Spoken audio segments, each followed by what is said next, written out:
Watopian Weekly. You should listen to it every week because I'm gonna listen to it. Yay! Welcome to Watopian Weekly, Season 4, Episode 6, the podcast for Zwifters, cyclists, and everyone else. Each week we are here to discuss all things Zwift, life, and beyond. My name is Dustin, and this week we've got some people here with us, and clawing his way out of a box of Kleenex, the man that no bug can defeat, the heavy hitter from Coalition Zypher, Josh! Josh, I'm so happy to see you. How are you feeling, man? I am recovering. The recovery's going. Well, that's good, man. That's good. I know you look like you got hit by a bus or something, or I don't know. Yeah. Like a small like bus. When you're in McCurry Islands and like you see those like those like big buses coming towards you, like that thing's gonna hit me, and then you take a turn. Yeah, that looks like one might have hit you. Yeah, one hit me, maybe two. Well, you're definitely feeling better, I think. And now, ladies and gentlemen, the dude on a mission to be the source for all fans of professional cycling, e-cycling, for results, rankings, and news. Chris from ProECycling. Woo, Chris, welcome. How are you doing, man? I'm doing good, Dustin. How are you? I'm doing well as well. Thank you so much for coming on here, man. We're gonna talk about a lot of stuff here. This is so cool, and we're gonna get into the website and everything. It's ProECycling.com. I want to make sure I put that in there so I don't forget. And don't worry, the links will be in the description and everything below. But this is awesome. Thank you so much for joining us today. And yeah, I should have done longer on that intro there. I feel like we anyway. Well, that again, was more than I expected. again, we've got 2 cups of coffee in me, so this is an issue, yeah. I think. But well, so like we talk about a lot on this podcast is that we usually do our weekly catch up, and I definitely have news, man. I've got news, not enough news that would go on a website, I think, but it could go on a podcast. But but definitely. So why don't we start off, Chris? What we usually do is just a weekly catch up, what you've been up to, what kind of riding you've been doing, stuff like that. So why don't you start us off, Chris? What have you been up to this week? Yeah, I think Josh being sick is going to help me out a little bit here because I'm going to feel a little inadequate telling you what I did.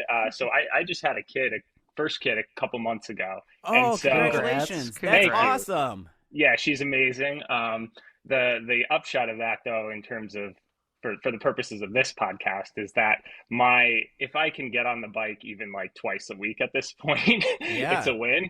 Totally. So my week has been a couple of hours in like zone 2 with pace partners and one climb portal That's earlier excellent. in the week.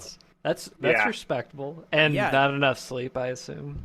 Yeah. So yeah, that's probably right, but actually maybe I shouldn't admit this. She actually sleeps really well. Ooh, cross your fingers, man. That's I know.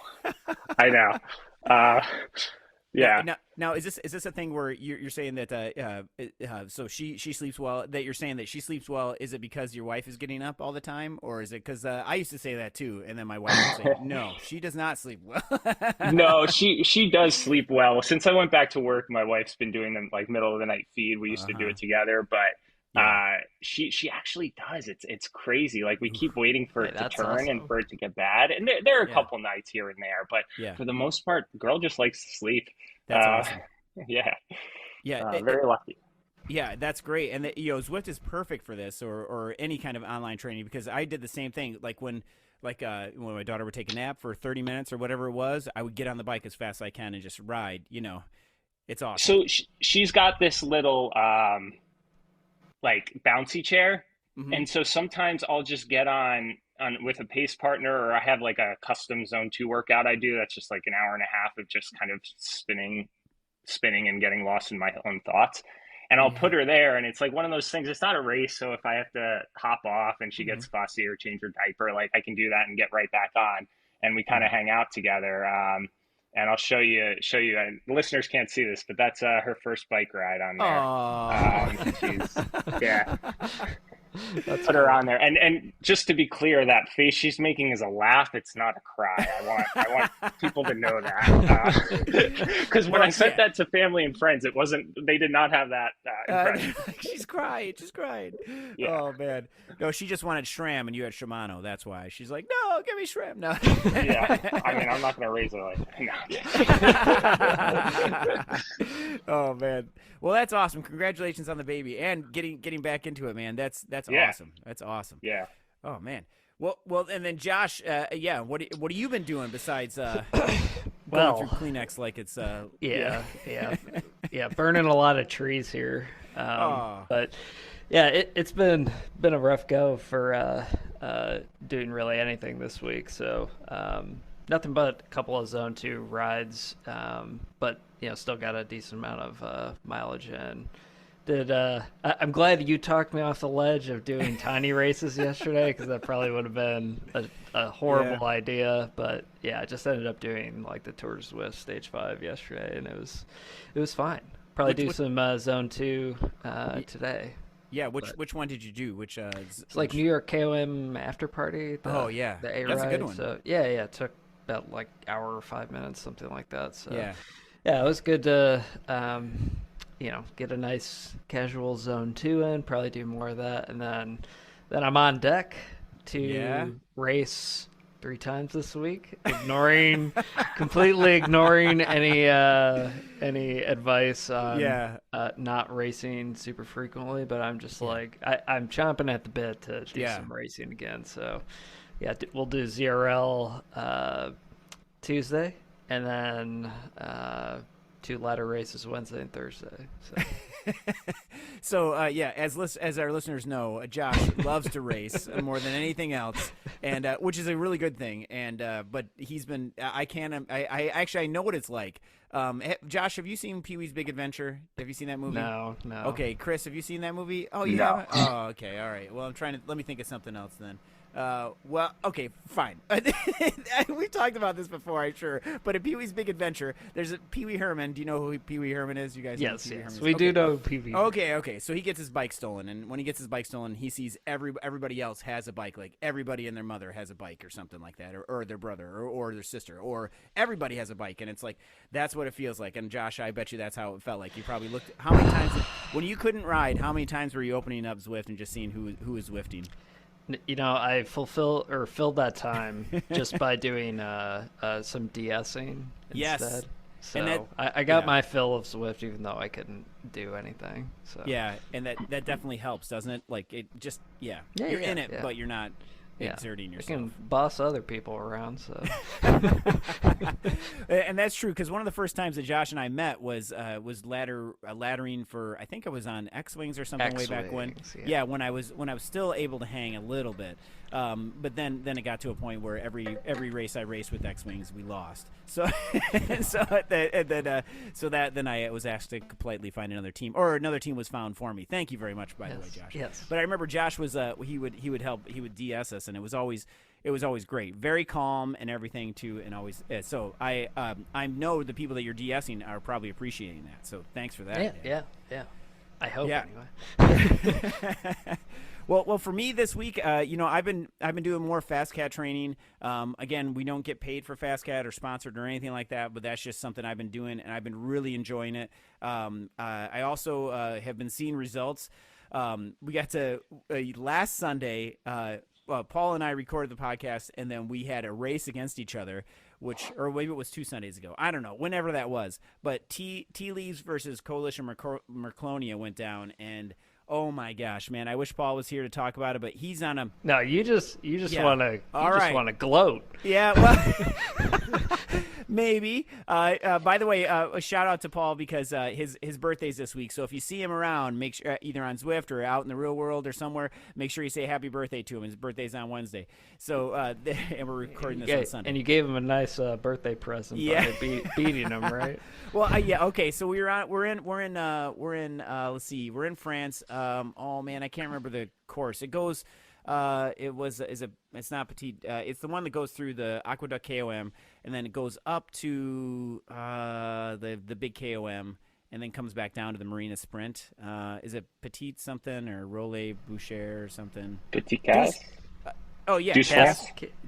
Deuce France or something, or Cass Yeah. Pats, or something like that. Yeah. Anyway, so we're going through here, and like we're all together, and like our tactic was going to be to attack at some random spot, but we were so gassed after the beginning that we're like, okay, all right, and guys, when are we going to attack? And we're discussing it, and then Paul and Graham from their team just launched an attack. I'm like, crap, I'm like, well, they launched an attack, and like we had nothing to answer it. So like, okay, fine. We're gonna slowly claw them back, and then we're gonna do, if we don't, we're gonna do 2, 3, 4, 5, or whatever, and then we're gonna win that way. Because even if they get first and second, I think there's some math that way that we could have won. Is that right, Josh? Maybe not. Yeah, the math was mathin'.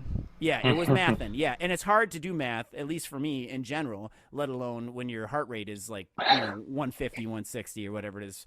That's high for me. So anyway. We're in the race, and we're going, and Paul and Graham had launched out. They were 16 seconds out at this point, and these guys had put in a huge effort. And I'm like, there's no way we're gonna catch them. I think, I'm like, I'm willing to close, but I was like, if I close, then I've got nothing left for the rest of the race. So we hadn't even hit the Aqueduct KOM yet. So I'm like, okay, well, let's just see what happens. And then slowly that gap starts closing in. Then we get over the Aqueduct KOM, and those two guys are right there, and they had just burned all their matches. So we end up all back together, all right, and then we're coming up to the big climb that goes up the KOM, and Graham attacked, and I'm like, well, I got to cover this, so I covered that attack, and then we just kept going, and then I just dropped him like a cord of wood, and kept going up the hill, and all the way up to the top, and I ended up with about 20 seconds at the top.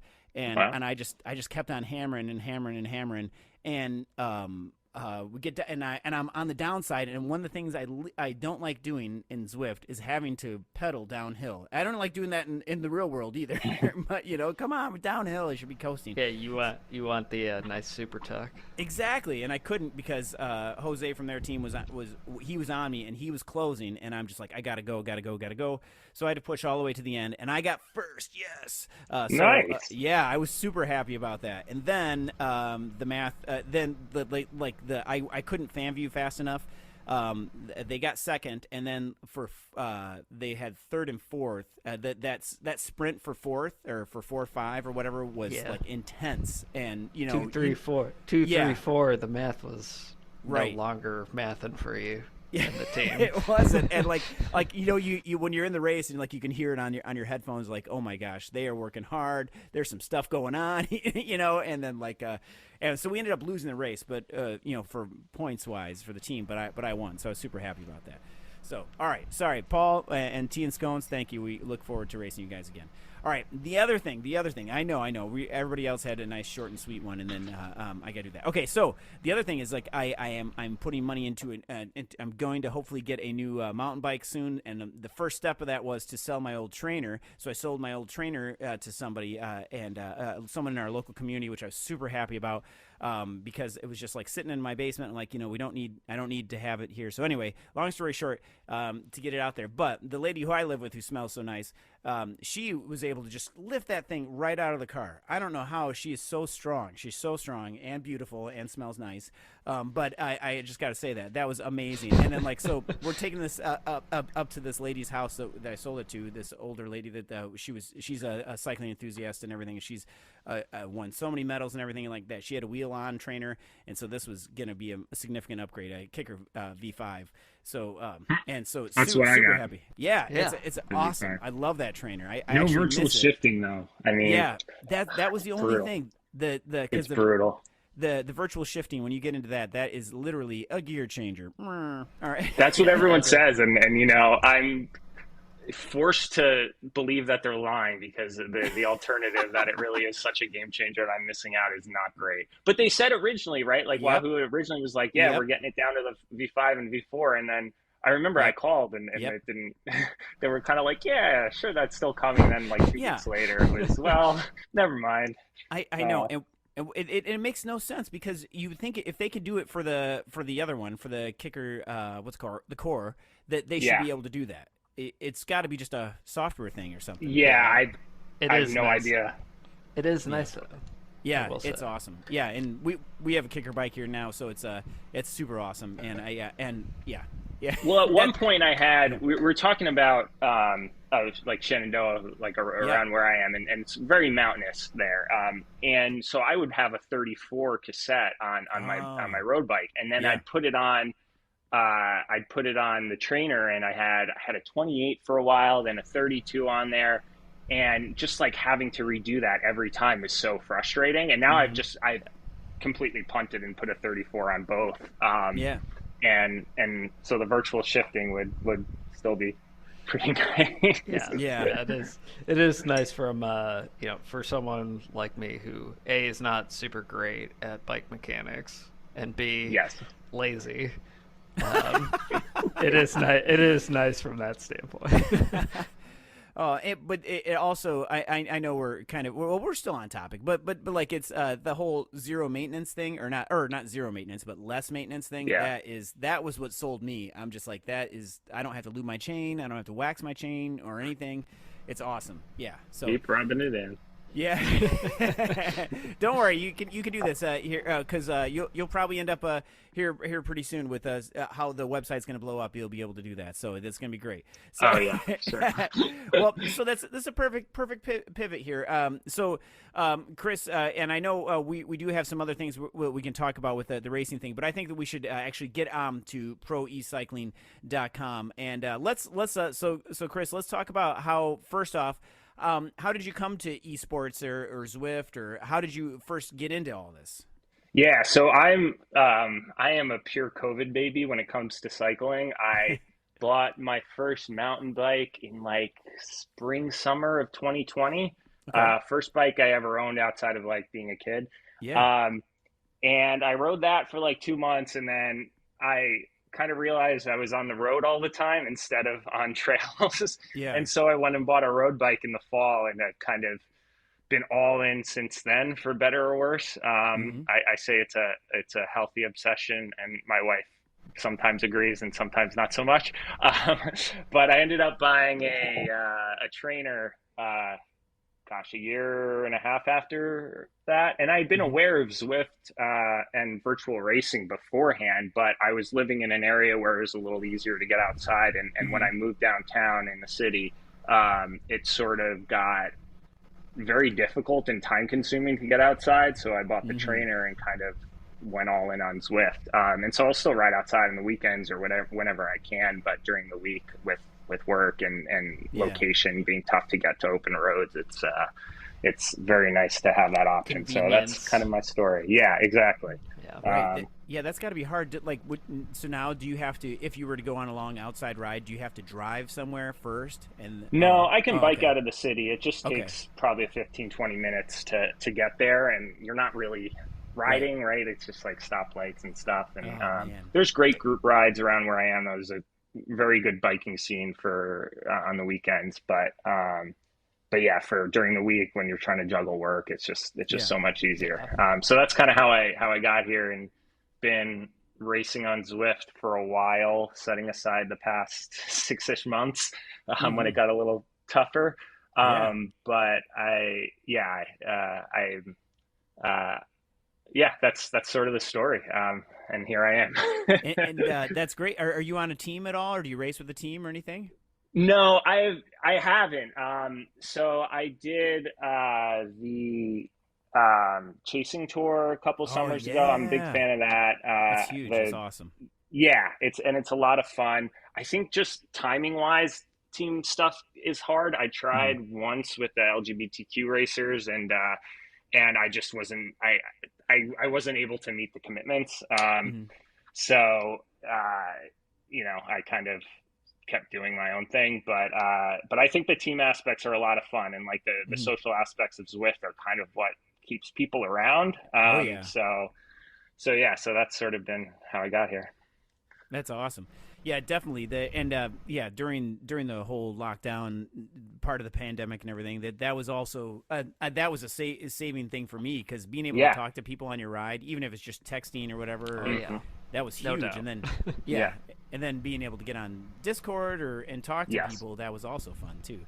But oh man, yeah. Anyway, so okay, cool. All right, and we already talked about you have a kicker V4 or V5, and then what about for your bike? What do you have on your bike on there? Yeah, I got Cannondale CAD 13.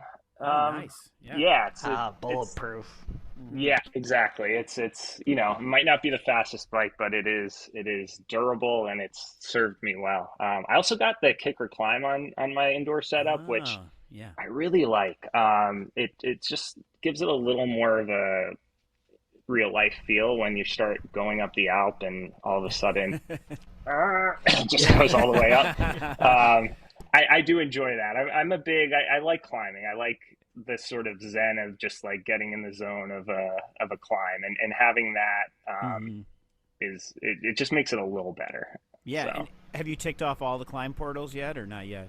I got a list on my phone and I'm going through it, but the availability of them makes it tough, right? Like it's you got to catch them when they're there. And I'm not that attentive to most things in life. Well, you have important things here. Other important things here. Yeah, priorities. Yeah. It's all right. Well, that's cool. So then let's talk about ProECycling.com. So the website here too. So anybody can go to that website and you can find it. One of the things you'll notice definitely when you first get there, by the way, I just would like to say is that there aren't any ads that are in your face all the time. And I want to say thank you for that. But I'm sure you'd probably like some ads on there maybe, or I don't know. We can talk about that too. So I don't. I'm not opposed to it because it does cost money to run a website. Right. But so someone actually said to me when they looked at it, they're like, it looks weird without ads. Yeah, there aren't really any websites out there that don't have ads anymore. That's and it was true. like a little disorienting. It almost feels a little boring without ads flickering on each side. But that was the intent for now. Yeah. Well, no, that's great. It's refreshing, honestly. I thought that's funny that you say that because when I first loaded it up, I'm like, is there something wrong with my browser? There's nothing on here. I know. And, I mean, our tagline on the site is no frills, just stats. So nice. Hopefully we're living up to that. I like that. So and then so you're on Substack, and I've heard about Substack, and I never really knew about Substack until just other because there's other things on Substack, comedy things or whatever and everything too. But sure. And how did you end up choosing Substack? Just the easy way to publish, or just that's exactly it. So we've got so there's two things we've got. We got the website and then we have the Substack. And you could access the Substack off the website. We linked to it. We got our most recent blog posts on there. Mm-hmm. But it just makes everything easy. Just handling listserv, didn't have to set that up. Frankly, getting noticed, right? It's essentially a social media platform now, for better or worse. And so a lot of the folks who have found us so far have just seen a post on Substack and signed up. Mm-hmm. So it made a lot of sense. And to be clear, you do not need to have Substack. You can just enter your email. You'll get sign up for free, get the post in your inbox. We do have paid subscriptions turned on, but I have no pretense that anyone's actually going to pay for this stuff. I'm not going to stop you if you want to, but you'll get 95% of what we do with just the signing up for free. Yeah. So for people who kind of aren't yet familiar with the website, so obviously it's geared towards kind of pro cycling events. Can you give a little bit of background and context on the scoring methodology and kind of the intent of the website? Yeah, so just to step back to give a broader overview, I think there's two caveats that I'd make before I start explaining this. The first is how unqualified I am to do this. I'm no one but just a fan of the sport, and I thought it would be fun to do this, and so I did. So I'm not pretending like I have any sort of expertise that anyone listening to this doesn't have.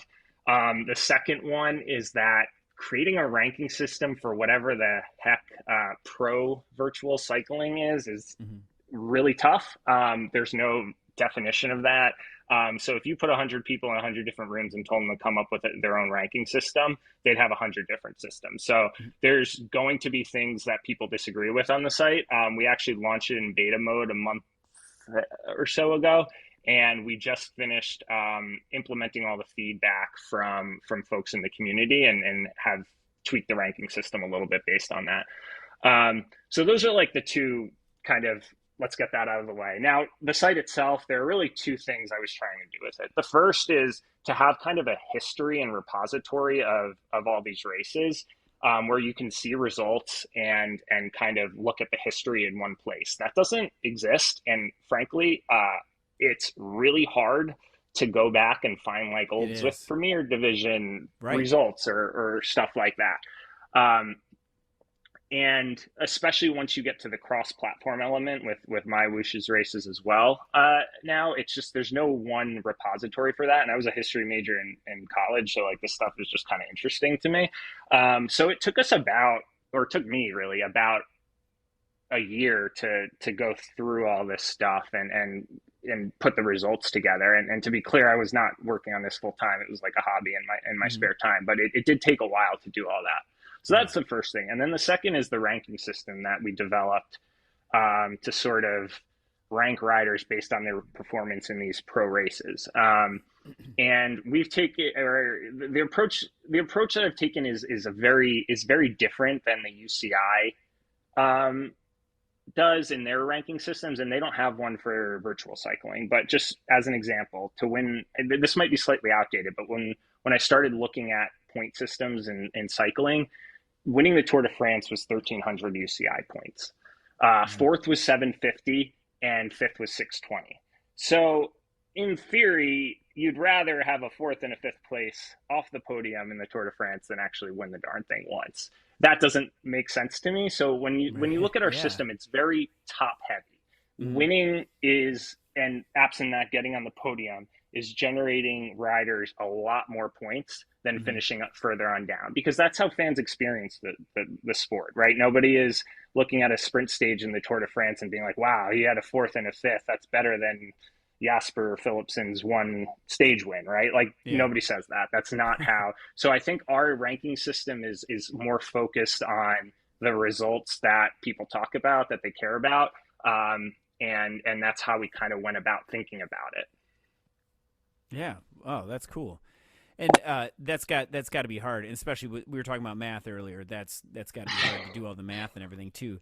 But you're 100% right. It's so hard to find. If you miss the whatever the article is on like Zwift Insider or some other website that you're looking at that has like the results on there, then it's gone. Like it's. I mean, I'm sure you can search and search and search, but you cannot find it anywhere. So a lot of our results, and I want to be clear, there's definitely mistakes on our site. Because a lot of the results was just going back and watching races on YouTube, and we don't have the annulments for those races if there were any. And so, I'm always open if people have, especially there's races we want to include, the virtual Tour de France back in COVID, CDR from like 2018, 29, whenever that was. Awesome. Yeah. Yeah.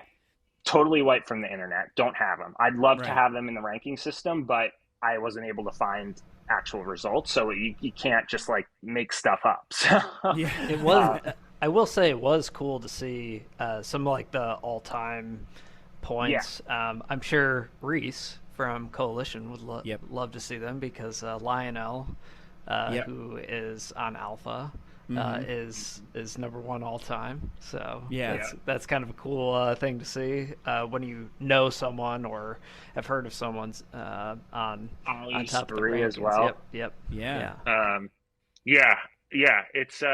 It was fun. It was especially because I didn't actually, for my own sake, I didn't run the all-time rankings until I had gotten all the results. So I didn't have like a running tally of like, ooh, I found a new race to include. Like, how does that affect it? So running it at the end and like finally seeing everything come together was pretty fun. And it was the names, like, I guess when you guys look at those top 10s all time, does that kind of ring true to you based on your knowledge of the sport? Is that like, that seems right? It does to me. Recognizing some of those names or a fair number of those names, I mean, it seemed pretty reasonable to me as far as, just looking at who's in the top 10. And after all the races that I watch, I mean, you're also talking to two people that probably watch a lot of these races too, and I know a lot of our listeners do too. But because I always think it's funny that that I'll watch a race. I watch Josh's streams and everything too. You know, when he does that, he's on our team, so I'd like to support the team and everything. Gotta support the team. So, yeah, I have Zypher is shaved into my chest hair. The X was really hard, but yeah, yeah, that would be really funny. No, have you guys seen Seinfeld? You know Seinfeld when they, with the face painters and everything, and then they have to paint their chests and everything. Yeah, gotta support the team. You gotta support the team. All right, buddy. Oh, I love that. We just watched that the other day because they're always on TV. Anyway, okay, all right. Getting back, we can talk about Seinfeld some more if you want, but we can do. But we can. This is the everything else in the podcast description. Yeah. That's right. So now, is it harder to cover some of these races? Yes. Yeah. The answer is yes. Okay, but just because of the time zone, I mean, because it's got to be. Are you up at all hours in the night, or do you have representatives in other continents or something, or people helping? No. I do watch races live when I can, but the dirty little secret is all of these are broadcast on YouTube, so you can go back afterwards and watch it at a time that's convenient for you. Yeah. I think that's actually a really good feature of watching virtual cycling, because here's the thing. It's not like, pro row cycling, this is not universally true, but it's mostly in Europe. So if you're in the US where I am, you can wake up in the morning and grab a cup of coffee or 2 cups of coffee and go a little crazy and watch on TV. But for some of these races, especially Sunday Race Club, they're at really, really bad hours for the US. So no, I'm not staying up to watch to watch races if they're at an inconvenient time. And frankly, even U.S. championships were last weekend. I had family in town, so I was able to watch the women who went first. But then by the time the men came around, we were out doing things, and so I watched it later. Right? Like there's you can certainly let this stuff take over your life, but I'm trying not to do that.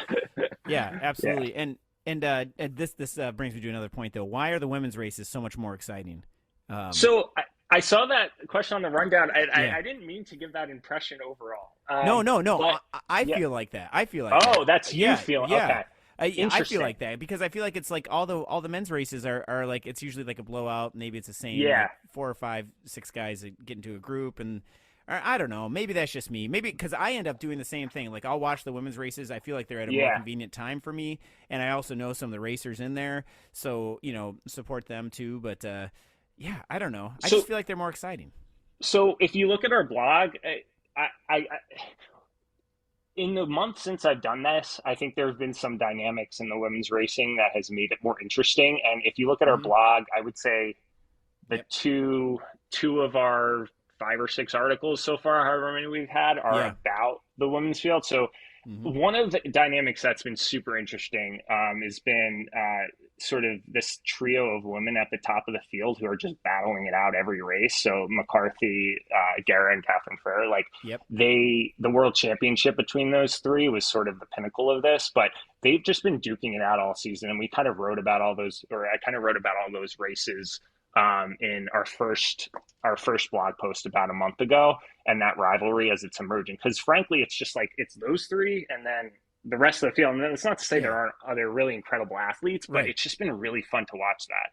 And then for our recap of the U.S. Nationals, it was like Hayden Pucker's incredible, but I kind of compared it to that watching Poggi in the Giro last year. It just kind of was like, all right, we know he's going to win. It's just, when is he going to ride away? Right. And it was the second lap out of 4, he dropped Neil Fryad, and that was that. And whereas with the women's race, you had, I would say, 6 people who I thought could legitimately win, and it was a question of who would be able to make the move. Would the sprinters be able to hold on to Nicole Meyer and Christian Kolczynski and sort of and be able to sprint at the end, and ultimately they weren't. So, but that was just a more interesting race. I think objectively that's fair to say.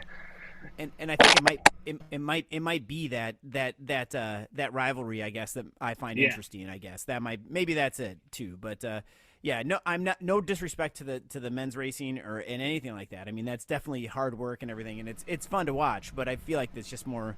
Yeah, I don't but know. more parity brings Yeah. more interesting dynamic. Yes. Yeah. That's it. That's it. Way to say. Yeah, it. yeah. And maybe, who knows, maybe that, like, if those three are kind of at the top and it's just really a battle for between those three for the next year or two, maybe that gets a little boring. Who knows? Like, True.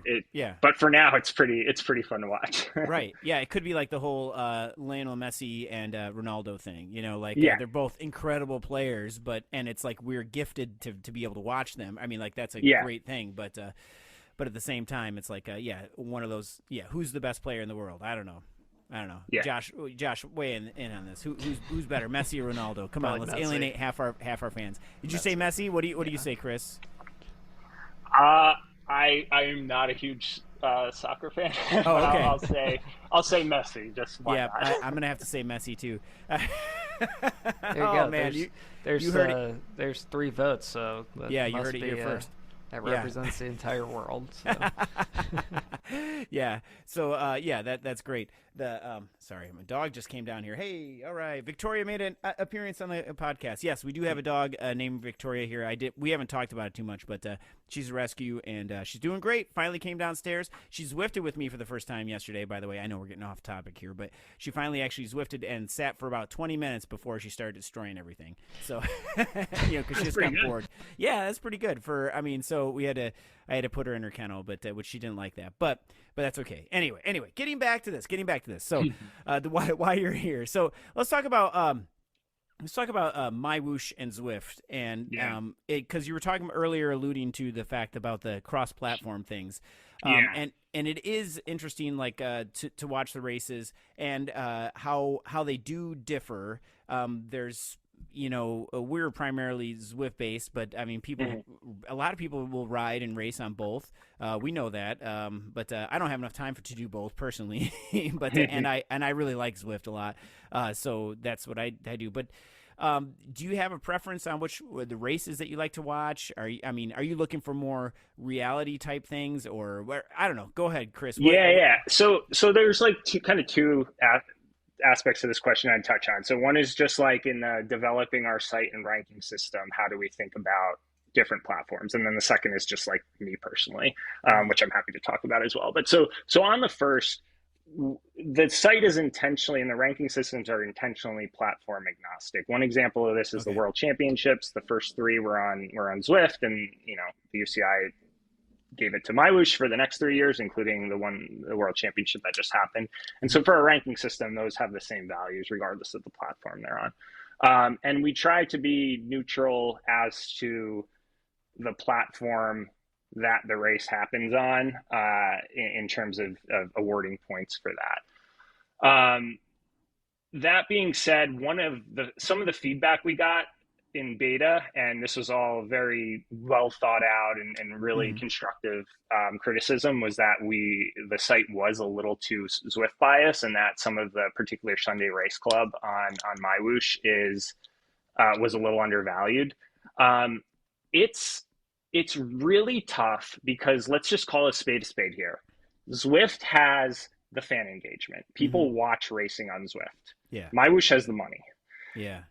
They're able to get these top level racers like paid as a full-time profession. And I don't want to denigrate that. That's a really incredible thing that people can get paid to ride their bikes and race.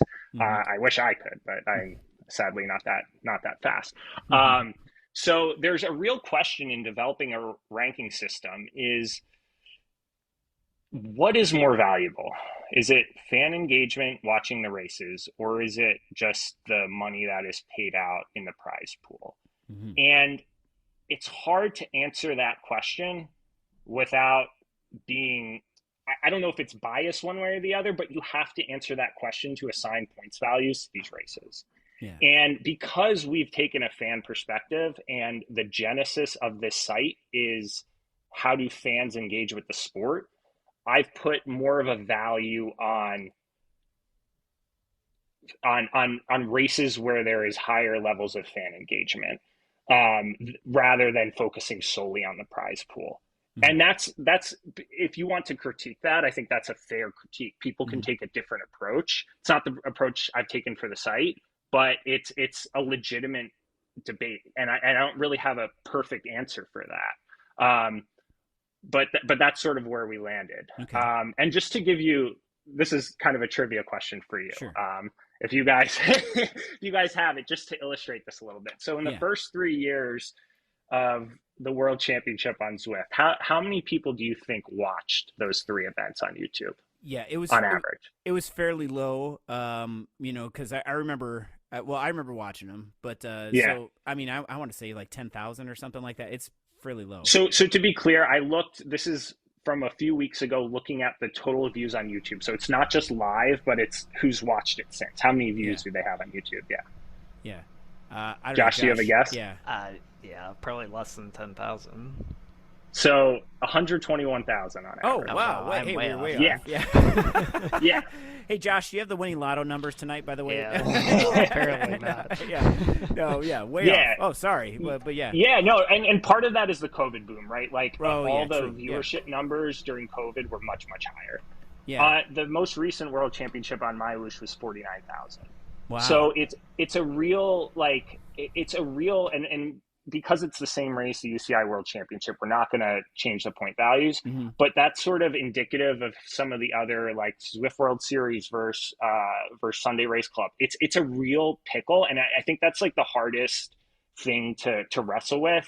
And the place where there's most disagreement is how we've emphasized the fan engagement and viewership sort of numbers into our system. Well, if that's the ultimate goal of where you're mathematically assigning, values, I think that's the sensible approach. Yeah, but it's also, I think, the counterpoint, right, is okay, you want your ranking system to reflect the best riders in the world in the virtual space. And what does that mean, right? MyWoosh has done a great job of developing their platform in the past year. I don't want to minimize that. And they've certainly been able to pull the top riders into Sunday Race Club and onto the platform because of just the large amounts of money they're paying out. And so how does that, if you're trying to answer the question, who is the best rider in the world right now, how do you deal with that? It's tough. Yeah. And if it also, you don't want for the rankings and stuff, you don't want it to be like, oh, there was a race Saturday night or Saturday night at 9 p.m. that no one saw. Well, that's not really fair, right? No one saw that. We don't know that. I mean, you can go back and look at it, but if no, it's totally right. If more than half of 59,000 people are watching the Sunday Race Club, that's impressive, man. Every Sunday. 59,000 for the World Championship, not right, for right. Sunday Race. Sorry, not just every Sunday. Sunday sorry, Race Club is much I misspoke. I'm sorry. Yeah, but yeah, exactly.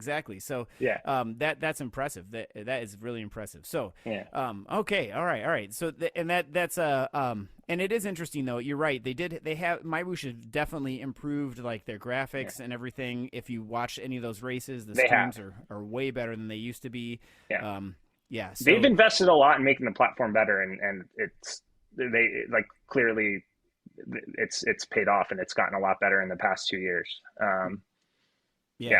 And so now, speaking of racing, now I race in C2 and ZRL. How come I'm not covered on here, huh?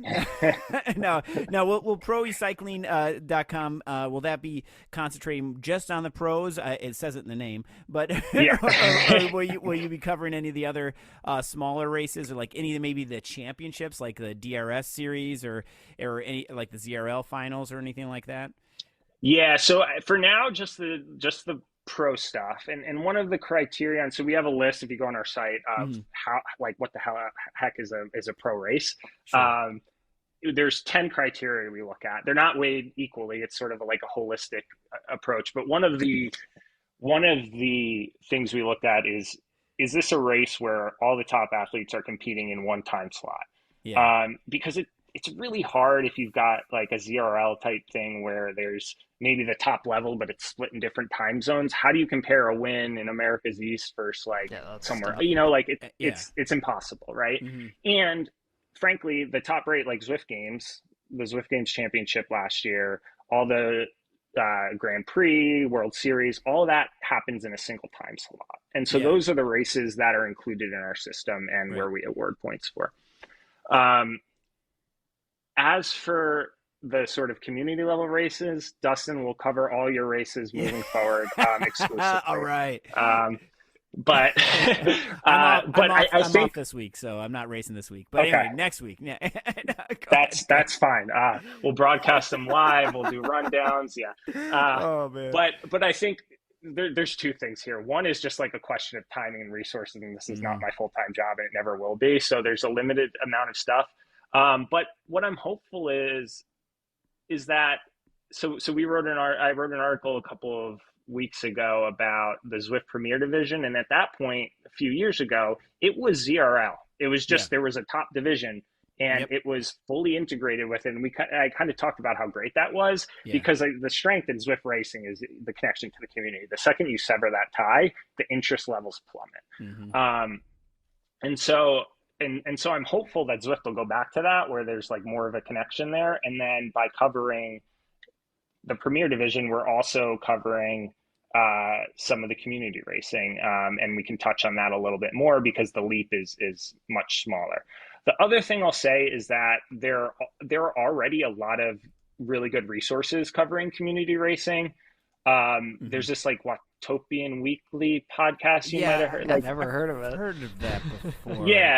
You should check them out. They're halfway decent. Okay, they're okay. Yeah, plug within a plug. Yeah, there we go. But I mean, you guys and others are already covering that, so I didn't feel like there was sort of a hole in the environment there, like there is on the pro side. Like that's community stuff is well covered because there's just so much engagement. So that's why we kind of stayed in our niche so far. Yeah, that would be really cool to do that. Or I mean, it would be impossible to cover all the divisions and everything like that. But that would be really cool. It'd be really cool to have the Premier Division like on Tuesday nights or on Tuesdays. Like I remember watching it on my lunch break actually at work. So I would watch it on my lunch break and only on my lunch break. I'm not stealing time from the company or anything.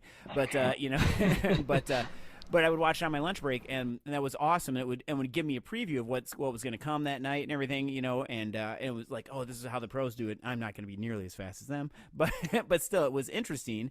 And that's a perfect point too. Like Josh has a great stream every night, and every Tuesday night, usually when he's racing and everything, when he's feeling well.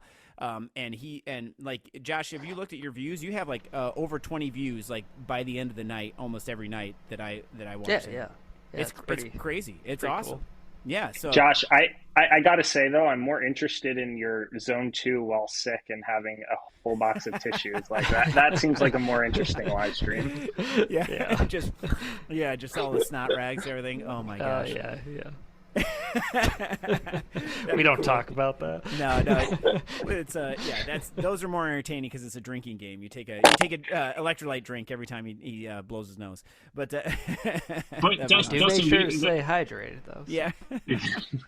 That's a phenomenal point, right? And one of the articles that I wrote a few weeks ago was called the Death of the Zwift Grand Prix, and it was sort of how Grand Prix fell away from the community connection. And there's a whole chart in there with all the viewership numbers for every stage, and it's way too much. Nobody read it. It was way too long and too detailed. But what you're talking about is one of the reasons that the viewership numbers were so high in that era was because folks like you would be like, hey, I'm racing this night. Let's actually take a look. And it's that connection that drives engagement. And once you sort of cut that, it falls away. Yeah, it drops like a rock. Yep. Right. Yeah. Or like how I dropped everybody from tea and scones up there. Yep, that's right. Let's just bring it back. Drop your WAP bomb. Yeah, that's right. That's right. But we still lost. But anyway, but that is true. And like there is because it used to feel like I remember when I first got on Coalition. I know Josh and I both raced for Coalition. I remember getting there, starting in C, then going up to B, and like I had grand illusions of like, oh my gosh, I could make it to A. I could do that. Yeah. That didn't happen, but but it's not like it couldn't. I mean, like we've seen people do that. We've seen people get to the top echelons from the community racing, and that always gives us hope and gives us something to look at. And it's like when you know someone who's racing, you're gonna look at it. It's like when you look at a picture, if you're in it, if you're in the picture, you're more inclined to like that picture. But it's an interesting thing too.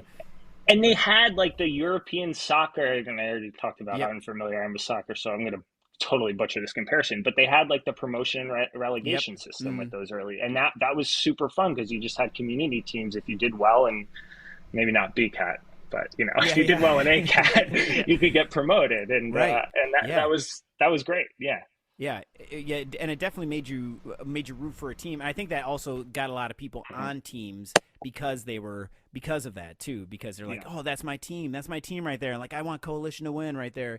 The Dinos can go extinct. Anyway. So, I'm just stoking that fire a little bit because the Dinos keep on beating us. Anyway, and this is the other thing too is it's gone away from team focused racing, right? Like World Series is the perfect example, right? Like you moved from Zwift Grand Prix, which is entirely team based points races, to this like essentially individualistic. And it's not a critique. Like I love Zwift games, but I think having the balance between the races that are individually focused and team focused is important, and also important for the connection, like we were talking about, back to the community, because so much of that is team based. Yeah, absolutely. So that's fantastic. So so where do you see ProECycling going in a few years' time? I mean, what's your vision here? Man. You're asking me to think ahead. I'm not good at this. I think, look, I don't have grand ambitions for it. It's pretty niche. I'm not going to be quitting my day job anytime soon. I'm very well aware of that. But I think if the site becomes kind of a go-to or accepted part of the virtual cycling parlance, where you're saying like, oh wow, so and so just took over the number 2 spot in the current rankings, like that would be pretty cool. And just having folks who are subscribed to our newsletter, that would also be great. The more the merrier. We make really bad dad jokes and make it somewhat entertaining, I think. Yeah, that's good. I'm on board for that too. Yeah, I know my audience. But I don't know. I think some of the stuff I've written is pretty cool. It's interesting to me. I don't know how many other people it'll be interesting to, but people seem to like it so far, even though the number of those people is not huge yet, admittedly, but we've had good feedback. So, it's all fun stuff. Not trying to take it too seriously and just kind of enjoy it. Yeah, it's definitely been, I mean, I've been reading it since, and it's just been, I don't know. I like to read it when I can, and when there's new posts and everything, it's awesome. Yeah. So I think you're doing a great job with this, Chris. So thank you for talking about this. Josh, what were you going to say? You were going to say something. Sorry. Oh no, I agree. It's a super interesting take on rankings. I did a lot of browsing through the website ahead of this, and it's definitely pretty interesting. I'm excited to see how this evolves. Out of curiosity, how would you what feedback, anything that you'd change? I'm not saying I'm going to make the changes, but I don't necessarily have any negative or positive feedback. Just kind of keep doing what you're doing. I'm kind of more so interested to see the level of engagement with this, and seeing how kind of rankings evolve over time, and potentially how they're used in the future. It's the cross-platform stuff is tough too, because MyWoosh just released a whole Sunday Race Club ranking system, which is well done, but obviously just encompasses Sunday Race Club, and there's no at this point cross-platform ranking system that exists that I'm aware of. And because we have the Zwift Racing app, which is fantastic, and that's and how that ranks everything, and then but that's for Zwift. That doesn't if there's a way to incorporate that into the other stuff too, But then, a lot of that is culled from ZwiftPower.com, and that is owned by Zwift, so there's that would work for all the Zwift stuff, but not for everything else. So exactly. Yeah. So there's got to be something there. But this is super cool. I definitely like all the articles and the blog posts. I mean, the one about the Christian Kolchinski's move and everything like that too. Yeah. That was awesome. I'm a Kolchinski fan as well. So and it's just, I don't know, it's just so cool to see that, and to have the I guess I'm old enough to remember a lot of blogs and stuff like that about cycling, and this brings me back to that, because there was times when, like in the early 2000s and everything, when we couldn't get a lot of coverage here, and unless you're watching, the Tour de France was like the only thing that you could see, and that was during the summer, and so you would have to rely on blog posts or people or Cycling Weekly or something like that to get all your information. So this is awesome. I enjoy it. As a data nerd, I like looking into this. Yeah, you don't have to be a data nerd to appreciate this, but it does make me appreciate it more. Yeah. Well, yeah, this is fantastic. So, Chris, thank you so much for coming on and talking about this, and talking about ProECycling.com. We'll put this up here too. And are you looking for? By the way, we'll add the links and everything. But are you open to writers or contributors at all? Or? Yeah. Okay. Absolutely. The more engagement, the better. I'd love to have folks, if only to. It helps with timing too. Like right. If I'm squeezed a week, it's always good to have someone else who's willing to contribute. That would be awesome, and to have different perspectives too, right? Like I'm not, like I said at the start, I am woefully unqualified to be doing this.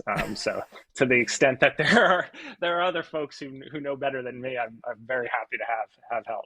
But this is a perfect example of, again, how community involvement is helping to grow esports and everything. You're passionate about this clearly, and you're really helping people out with this. This is amazing. I mean, this is the same reason why we have all these teams and all these races and organizers, is because people want to promote this and take it to where we think it should be. So this is awesome. So thank you for that. This is great. Yeah. So thank you for having me, and for doing everything you do too, right? Yeah. Like it's right back at you. Yeah. Oh yeah, that's true. That is. No, I'm not trying to say like a pat on the back, because I can't reach that. Well, I'm trying to say that. Yeah. Oh yeah, absolutely. But yeah, you're right though. I mean, we do this just for fun, and we have a great time on this, and we will take sponsorship ideas. I know we talked about a Stroopwafel company or something like that, or maybe Chamois butter or something. But I don't know, Josh. Oh, we need a coffee company. That's what we need to sponsor. Right? Yeah. I think Stroopwafel is the play here. Yeah, Stroopwafels for sure. Or, I'm saying it wrong. Is it Stroopwafel? It's the. Yeah, we need Gina for that. Yeah, we need Gina. All right, Gina's probably going to correct us in the chat there. All right, well, this is a perfect time to close. So thank you very much, everybody, for listening to this week and every week. And we know that life gets in the way sometimes, and we appreciate the time that you're taking to listen to us and to help us out with this podcast and give us some good information. Please send us any requests for podcasts or people you'd like to talk to. I mean, Chris is a great example here of we're having a great discussion with Chris and how we're bringing esports out to everybody. This is awesome. So if you have a question for us, please jump on our Discord server or send us an email to WatopianWeekly@gmail.com. Someone will get back to you within, I don't know, a week. But I don't know. Maybe two. That time keeps on getting further and further out, but it's getting shorter. It's getting shorter. So, thank you, everybody. Josh and Chris, thank you so much for being here. And you know what, everybody? We'll see you in Watopia.